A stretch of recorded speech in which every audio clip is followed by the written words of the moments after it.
94.3 my FM जियो दिल से लेके आ रहे हैं एक बार फिर से कहानी जज्बे की सीजन 2 मेरे साथ यानी कि शैलेश लोढ़ा के साथ। पहले सीजन में हम ऐसे लोगों से मिले जिनकी कहानियां कमाल की थी और दूसरे सीजन में हम और कमाल के लोगों से मिलने जा रहे हैं जिनकी कहानियां इतनी कमाल की है कि आप उनसे प्रभावित होंगे, आप उनसे प्रेरित होंगे और कहेंगे ये कहानियां सुन के हमें भी जज्बा जाग गया है। देखिए कहानी जज्बे की season 2 powered by zebras.com, fastemi.com।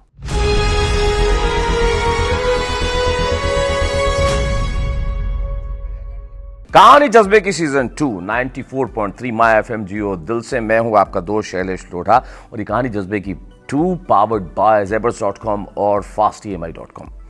जैसा कि आप जानते हैं हम कुछ ऐसे लोगों से मिलते हैं जिन्होंने ज़िंदगी में अपना मुकाम पाया है और मुकाम बहुत सारे लोग पाते हैं, इसमें कोई शक नहीं है, लेकिन मुकाम पाने के पीछे क्या कहानी है, उसके पास में कितना परिश्रम है, कितनी मेहनत है और कहाँ से निकल के आदमी किन विचारों से आगे बढ़ता है, ये बड़ा महत्वपूर्ण होता है।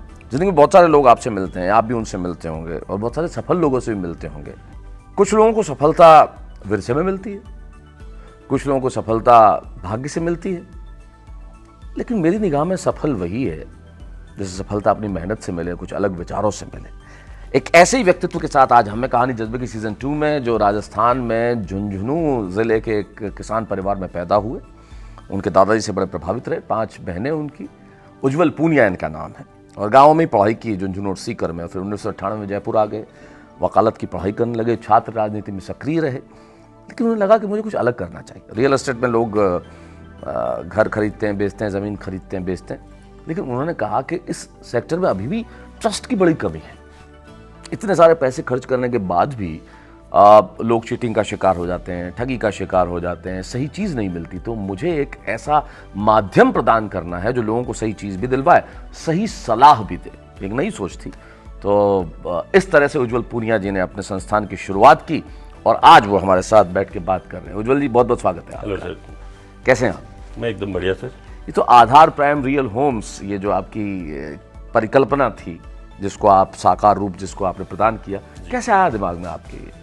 सर जैसा कि आप ऑलरेडी बता चुके हैं कि मेरे ग्रैंडफादर जो है, जिनका मेरे जीवन पे बहुत ही अमिट छाप रही है जी, जो कि एक फ्रीडम फाइटर भी रह चुके हैं। अच्छा। उनको हमेशा से मैंने जब से मैंने होश संभाला तब से मैंने उनको देखा है, सर्वजन हिताय या दूसरों के हक के लिए वो हमेशा से लड़ते आए हैं।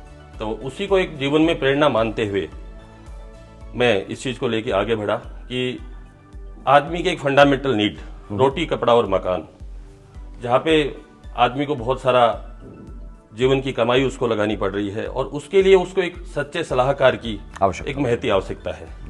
इसी चीज को हमने एक आधार मानते हुए हमारी कंपनी की नींव रखी कि ताकि लोगों को उनकी मेहनत की गाड़ी कमाई का हम रियल वैल्यू उनको दिला पाए, उनका हक उनको दिला पाए।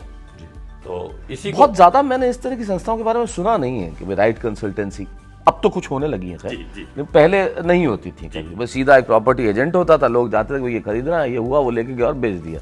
तो देयर शुड नॉट, मतलब वहां कोई होता नहीं था ऐसा कंसल्टेंट किसी जमाने में। सर और उस वक्त आपने नई शुरुआत की। एग्जैक्टली 2013 में जब मैं एक कॉर्पोरेट के अनुभव के बाद में जैसे मैंने बताया मेरी शुरुआती शिक्षा जो है गाँव में हुई, तो इस तरीके का मेरा बेस एक प्रोफेशनल एजुकेशन से जुड़ा हुआ नहीं था जी। मैंने सिंपल BSc LLB किया यूनिवर्सिटी से और उसके बाद में मैंने पहले अनुभव लिया इस फील्ड का। करीब 10-12 साल मैंने अलग अलग कॉर्पोरेट में सर्विस इंडस्ट्री में काम किया। तो काम करते करते 10 साल बाद में मुझे महसूस हुई कि इतने सारे लोग अपनी एक फंडामेंटल नीड के लिए इस तरीके से लोगों के झांसे में आ रहे हैं या लोगों को एक प्रॉपर सलाह नहीं मिल पा रही है। तो एक बहुत बड़ा वैक्यूम मुझे जयपुर शहर में नजर आया। तो 2013 में मैंने ये मेरी कंपनी की नींव रखी। 2013 में मैंने रियल एस्टेट में प्रवेश किया और लोगों को एक ईमानदारी के साथ उनको हक दिलाने के लिए एक बहुत बड़ा वैक्यूम, जैसे आपने बताया कि प्रोफेशनलिज्म की जो रियल एस्टेट के फील्ड में उस टाइम पे काफी कमी थी जी। रियल एस्टेट का व्यापार बहुत हो रहा था जयपुर में, लेकिन लोगों को उनकी एक्चुअल वैल्यू या कहेंगे लीगलिटी। तो लोगों को कैसे पता चला कि आप इस क्षेत्र में आ गए और सही सलाह देंगे, और आपने अपना ट्रस्ट कैसे डेवलप किया लोगों में? सर मेरा जो ट्रस्ट है बेसिकली मैं direct customer to customer direct लोगों से मैं मिला, धीरे धीरे कारोबार जुड़ता चला गया। अकेला मैं ज्यादा लोगों को कवर नहीं कर पा रहा था। मैंने एक टीम की, जो युवाओं की एक टीम डेवलप करी, उनको मैंने ट्रेंड किया कि किस तरीके से लोगों के साथ काम करना है। आपने रोजगार दिया उन्हें? जी जी। और उनका काम क्या था कि वो लोगों से मिले, उन्हें बताएं कि क्या सही है क्या गलत है। डोर स्टेप सर्विस देने की हमने शुरुआत की कि जिन लोगों को उसमें कई रियल एस्टेट जो डेवलपर्स होते हैं आप सबको तो खुश नहीं रख सकते, जी। कई नाराज भी हो जाते होंगे कि आप लोगों को ये सलाह क्यों दे रहे हैं कि हमारा ना खरीदें और वो खरीदें, ऐसा भी होता होगा मेरे जी ख्याल जी से? जी होता है। उसका सर हमने शुरुआत से ही मैंने honestly is the best policy की प्रिंसिपल को हम लेके चले। हमने पहले खुद ने सर्वे किया मार्केट में कि कौन कौन बिल्डर्स, कौन कौन जो ग्रुप हैं जो लोगों के लिए हक में काम करते हैं, लोगों की सही वैल्यू की प्रोडक्ट उनको प्रोवाइड करा रहे हैं। तो पहले हमने खुद प्रोडक्ट सेलेक्ट किए, पहले हमने बिल्डर्स को सिलेक्ट किया, जिसमें से मेरा जो सबसे बड़ा जो काम रहा है वो मंगलम ग्रुप के साथ रहा है, एक पट्टी स्ट्रीट ग्रुप है राजस्थान का। जी। तो लोगों को लिए हमने पहले काम किया, खुद ने रिसर्च की, उसके बाद में हमने अपने आप को मार्केट में इंट्रोड्यूस किया। जी, अब आप कितने कस्टमर्स को कैटर करते हैं? सर अभी तक लगभग 2500 लोगों को मैं जयपुर में घर दिलाने में मैं और मेरी टीम अरे वाह, लगे हुए हैं। करीब 125 लोगों की मेरी कंपनी में टीम है और दिन प्रतिदिन टीम बढ़ती जा रही है। और आप सलाह दे रहे हैं, आपका खुद का इरादा नहीं है कि आप अपना प्रोजेक्ट लेके आए? सर खुद का प्रोजेक्ट भी ला सकते हैं, हालांकि अभी तक मेरे पास ऐसा कोई अनुभव नहीं था अभी पिछले 7-8 साल में, क्योंकि बड़ा फील्ड है, वास्ट फील्ड है रियल एस्टेट, काफी इन्वेस्टमेंट की इसमें रिक्वायरमेंट होती है। तो इतना बड़ा इन्वेस्टमेंट मैंने बताया एक किसान परिवार से, तो मेरे पास इतना इन्वेस्टमेंट रहा नहीं। जी। पहला रीजन ये भी था। दूसरा ये भी है कि अगर मैं खुद का प्रोडक्ट लॉन्च करता हूं तो मैं लोगों की सही मायने में हेल्प नहीं कर पाऊंगा। दिस इज द पॉइंट, अगर आप खुद का प्रोडक्ट लॉन्च करें तो बायस हो जाएंगे और फिर आप सही मायने में हेल्प नहीं कर पाएंगे। एग्जैक्टली, मैं यही उत्तर सुनने की अपेक्षा आपसे कर रहा था, आपने बिल्कुल सही उत्तर दिया। आप छात्र राजनीति में भी आप सक्रिय रहे हैं। जी जी। तो क्या कुछ पद पे चुनाव भी लड़ा था आपने? मैं लॉ कॉलेज, जैसे मैंने बताया, लॉ ग्रेजुएट हूँ, लॉ कॉलेज प्रेसिडेंट का इलेक्शन मैंने फाइट किया 2002 में जी। लेकिन अनलकीली मैं जीत नहीं पाया, ठीक है, चुनाव में हार जीत तो चलता लेकिन कोई बात नहीं, वो जिंदगी का एक पार्ट है। हाँ। लेकिन काफी कुछ मुझे सीखने को मिला, लोगों से मेरा काफी जुड़ा हुआ, और जिस तरीके की मेरी हॉबी है लोगों से जुड़ के आगे बढ़ना, उससे मुझे काफी मदद उस चीजों से मिली।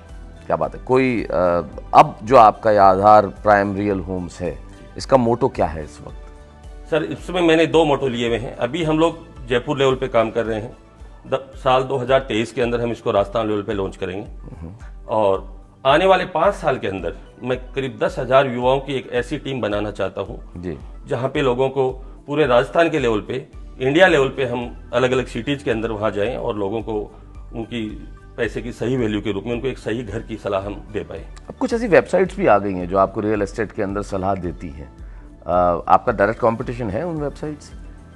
मेरा सर उनसे थोड़ा डिफरेंट काम है जी। बेसिकली वो लोग एक तरीके से प्रॉपर्टी पब्लिश करते हैं, प्रॉपर्टी लोगों के लिए, उनमें उनका एक सिलेक्शन नहीं होता, उसके लिए कोई भी वहां जाके प्रॉपर्टी सिलेक्ट कर सकता है। हम उनमें अलग काम करते हैं जी। हम पहले प्रॉपर्टी सिलेक्ट करते हैं, पहले कुछ प्रॉपर्टी चूज करते हैं कि कौन सी प्रॉपर्टी लोगों को देनी चाहिए। उसकी एक हमारी एक्सपर्ट की टीम होती है जो उसकी पूरी इवेल्युएट करती है कि आने वाले टाइम पे कैसे ये वैल्यू लोगों और को बहुत ईमानदारी से, उसमें कुछ नहीं कि भाई हमें कहीं कमीशन ज्यादा मिल रहा है हम उसको प्रमोट नहीं नहीं सर, करेंगे। नहीं, कमीशन का हम कोई कमीशन हमारा नहीं है, कस्टमर से हमारा किसी तरीके का कोई कमीशन नहीं है। तो फिर इनकम से बेसिकली हम लोग बिल्डर को और कस्टमर को दोनों को इंश्योर करते हैं। जैसे रियल एस्टेट प्रोजेक्ट्स की अपन बात करें तो टाइम का गेम है इसके अंदर, सबसे बड़ा गेम जो टाइम का है। अगर हम लोग किसी बिल्डर के साथ हमारी टीम जुड़ती है तो उनका जो प्रोजेक्ट है समय से पहले पूरा होता है, जिससे उनकी कॉस्ट कम होती है, तो उसी कॉस्ट का बेनिफिट हम कुछ कस्टमर को पास ऑन करते हैं, कुछ मेरी टीम में पास ऑन होता है। Very good. तो कमीशन जैसी कोई चीज लेकिन आप बहुत बहुत बढ़िया ढंग से काम करो, बहुत नया काम और अलग काम कर रहे हो उज्ज्वल जी, मैं इसके लिए आपको बहुत बहुत बधाई देना चाहता हूँ। Thank you. तो उज्ज्वल पुनिया साहब अपनी सफलता का श्रेय किसे देना चाहते हैं? सर सफलता का सर, जैसे मैंने आपको बताया, मेरे जीवन में जिन एथिक्स को मैं फॉलो करता हूँ वो है मेरे ग्रैंड पेरेंट्स, जिन्होंने मुझे जीवन के शुरुआत में एक अच्छी शिक्षा दी कि लोगों के हित के लिए अगर आप काम करोगे तो आपका हित अपना आप अच्छा होगा। और दूसरा मेरी जीवन संगिनी, मेरी धर्मपत्नी, जो एक शक्ति के रूप में मेरे साथ जुड़ी हुई हैं। कभी भी जीवन में अगर कहीं भी हल्का सा भी अगर मुझे थकान महसूस होती है, किसी तरीके का डिप्रेशन अगर महसूस होता, तो मेरे साथ कंधे से कंधा मिला के खड़ी रहती हैं और हर टाइम मुझे एक अच्छे काम के लिए और आगे बढ़ने के लिए मोटिवेट करती रहती है। क्या बात है। हमारा आखिरी सवाल उज्ज्वल पुनिया साहब आपसे, युवा पीढ़ी को अगर आप कहना चाहें कि सफलता के लिए कौन से 3 सूत्र आवश्यक है तो आप क्या कहेंगे? तो पहला सूत्र जो मैं देना चाहूंगा युवा पीढ़ी को वो यही है कि ईमानदारी के साथ जिनके लिए आप काम करते हो उनके लिए सबसे पहले सोचें। दूसरे का भला अगर आप सोचेंगे तो आपका अपना भला होगा जी। दूसरी चीज, भारत देश जो है विकासशील देश है, ग्रोइंग कंट्री है, स्कोप की कोई कमी नहीं है। कोई भी युवा किसी भी तरीके से हार मान के नहीं बैठे जी। बहुत अपॉर्चुनिटीज है। अगर आप करना, अगर कोई आदमी चाहे, कोई भी यूथ अगर कुछ करना चाहे तो कुछ भी कर सकता है। और तीसरा है हार्ड वर्किंग, काम आपको करना होगा, जिंदगी में सफलता का कोई शॉर्टकट नहीं है। वाह। तो उज्जवल पुनिया साहब ने हमारे बड़ी 3 महत्वपूर्ण बातें बताई। काम ईमानदारी से कीजिए, परिश्रम से कीजिए, सफलता का कोई शॉर्टकट नहीं होता और अवसर बहुत हैं, बहाने मत बनाइए। क्या खूब बात कही है। अगर ये ज़िंदगी में हम ढाल लें तो निश्चित तौर पर सफलता हमारे कदम चूमेंगी और हम निराश नहीं होंगे। ऐसी शख्सियत जिस तरह से आज उज्जवल पुनिया से मिले हैं, ऐसी शख्सियतों से हम मुलाकात करते रहेंगे। कहानी जज्बे की season 2 powered by zebras.com and fastemi.com। मैं शैलेश लोढ़ा मिलूंगा आपसे फिर। धन्यवाद।